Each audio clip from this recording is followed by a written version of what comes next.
మొదటి నుంచి పులుసులు పెట్టడం నాకు అస్సలు చేతయ్యేది కాదు. ఆ తర్వాత నీట్‌గా నేర్చుకున్నాను పులుసుల వరకు. మిగిలిన కర్రీస్ అన్నీ బానే చేస్తాను కానీ, పులుసులు మాత్రం అస్సలు కుదిరేవి కాదు. ఏ కర్రీ చేసినా పులుసులు పుల్లగా వచ్చేసేవి. ఎందుకిలా అవుతున్నాయి అనుకోని ఆలోచించుకుంటూ ఉండేదాన్ని. అన్నీ బానే చేస్తా కదా! పులుసులు మాత్రం ఎందుకు రావు? ఇంత పుల్లగా ఎందుకొస్తాయి? అని అనుకునేదాన్ని. ఆ తర్వాత నాకర్థమైందేందంటే, నేను ఎప్పుడు వేరే వాళ్ళు పులుసులు పెట్టేటప్పుడు చూడలేదన్నమాట. మనం ఎవరైనా చేస్తుంటే చూసే కదా నేర్చుకోవాలి. నాకైతే ఎవరు వంటైతే నేర్పించలేదు. నేనే అక్కడ, ఇక్కడ చూసి నేర్చుకున్నాననమాట. ఈ వీడియో మొత్తం చూసాక మీకు ఏమైనా చెప్పాలనిపిస్తే వీడియో కింద కామెంట్ చేయండి. నాలాగా కొత్తగా నేర్చుకునే వాళ్ళ దాకా ఈ వీడియో రీచ్ అవ్వాలంటే వీడియోకి ఒక లైక్ చేయండి. అన్నీ వస్తున్నాయి కదా! పులుసులు మాత్రమే ఎందుకు రావట్లేదు? ఖచ్చితంగా నేర్చుకోవాలి అని పట్టుదలతో అయితే పులుసులు నేర్చుకున్నాను. అక్కడ ఇక్కడ చూస్తూ యూట్యూబ్‌లో చూస్తూ వేరే వాళ్ళు పులుసులు చేసేటప్పుడు, అవి తినేటప్పుడు గానీ, అలాగా చాలా సజెషన్స్ అయితే తీసుకున్నాను. తర్వాతనే నేను పులుసు పెట్టడం అయితే నేర్చుకున్నాను. ఒక పులుసు పెట్టడం కూడా ఇంత కష్టమా అని మీకు అనిపించొచ్చు. కష్టమేనండి. చేతకానప్పుడు ఏదైనా కష్టమే. ఒకసారి వచ్చేసాక ఇంతేనా అనిపిస్తుందన్నమాట. తర్వాత నేనైతే పులుసు పెట్టడం పర్ఫెక్ట్‌గా అయితే నేర్చుకున్నాను. ఇక్కడైతే నేను మునక్కాయ పులుసు అయితే పెడుతున్నాను. చూస్తున్నారు కదా! పోపు కోసం బాండలు పెట్టుకొని ఆయిల్ వేసుకొని, పోపు దినుసులు వేసుకొని, కట్ చేసుకున్న ఆనియన్స్ కూడా వేసుకొని, అవి కాస్త వేగాక టమోటాలు వేసుకొని, అవి కూడా కాస్త మగ్గాక అందులో ములక్కాడ ముక్కలైతే వేసుకొని, కాసేపు మూత పెట్టుకొని, సిమ్‌లో పెట్టుకొని కాసేపైతే ఉడికించుకున్నాను. తర్వాత అందులో ఒక 2 గ్లాసెస్ వాటర్ పోసి, ఒక హాఫ్ స్పూన్ పసుపు, ఒక 2 స్పూన్స్ కారం వేసుకుంటున్నాను. మా రుచికి సరిపడా నేనైతే కారం వేసుకున్నాను. మీకు కావాల్సిన వరకు మీరు వేసుకోవచ్చు. ఇదైతే మనం పులుసుల కోసం చేసుకునే మసాలా పౌడర్ అన్నమాట. ధనియాలు, మెంతులు, జీలకర్ర వేసుకొని గ్రైండ్ చేసుకుంటాను నేనైతే. ఇదే చేపల కూరకు కూడా ఈ మసాలానే వేస్తాను. బావుంటుంది.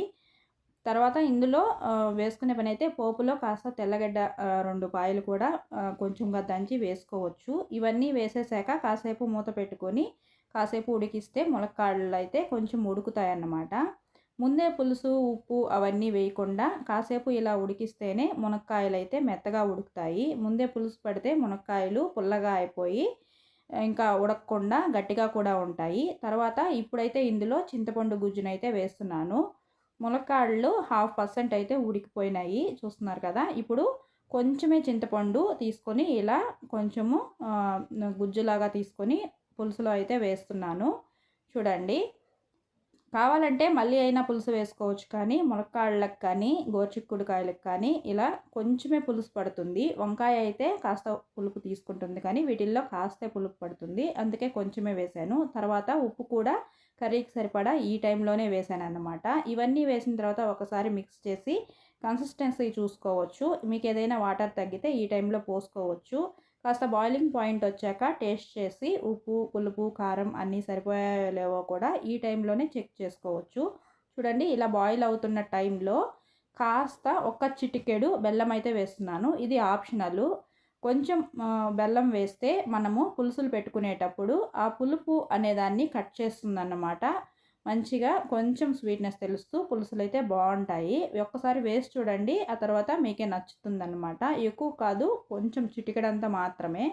తర్వాత అన్నీ మిక్స్ చేసేసాక ఇంకొంచెం వాటర్ పోసుకొని తర్వాత ఒకసారి మిక్స్ చేసేసి పైనుంచి కొత్తిమీర కొంచెం 2 రెమ్మల పుదీనా, కొంచెం కొత్తిమీర తీసుకొని ఇలా సన్నగా కట్ చేసుకొని పైనైతే వేసుకుంటున్నాను.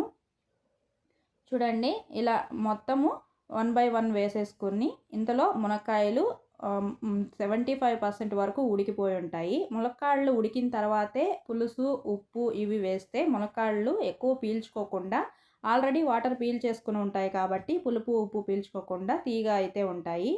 ముందే పులుపు అది వేసేస్తే ఉప్పు, పులుసు వేసేస్తే ములక్కాడల్లోకి పులుసు, ఉప్పు ఎక్కువగా వెళ్ళిపోయి పుల్లగా, ఉప్పగా అయితే తయారయ్యి హార్డ్‌గా కూడా తయారవుతాయి. మెత్తగా ఉండవన్నమాట. ఒక 5 మినిట్స్ మూత పెట్టి ఇలా సిమ్‌లో పెట్టుకొని కాస్త బాయిల్ చేసుకుంటే ఇలా కొంచెం ఆయిల్ ఫ్లోట్ అయ్యే వరకు చిన్న మంట మీద పెట్టుకొని ఉడికించుకుంటే ఎంతో టేస్టీగా ఉండే ములక్కాడ పులుసు అయితే రెడీ అయిపోయింది. ఇలా కొంచెం సేపు ఒక 5 మినిట్స్ బాయిల్ చేసుకుంటే సరిపోతుందనమాట. ములక్కాడలు నీట్‌గా ఉడికిపోయాయి. నాకు కావాల్సిన కరెక్ట్ కన్సిస్టెన్సీ కూడా వచ్చేసింది. ఇక నేనైతే స్టవ్ ఆఫ్ చేసి మూత పెట్టేస్తున్నాను. ఒక 2 మినిట్స్ ఇలా వదిలేసిన తర్వాత సర్వింగ్ బౌల్‌లోకి అయితే తీసేసుకుంటాను. ఈ వీడియో నచ్చితే ఒక లైక్ చేయండి. ఛానల్‌ని సబ్స్క్రైబ్ చేసుకోండి. మరో మంచి వీడియోతో మళ్ళీ కలుద్దాం.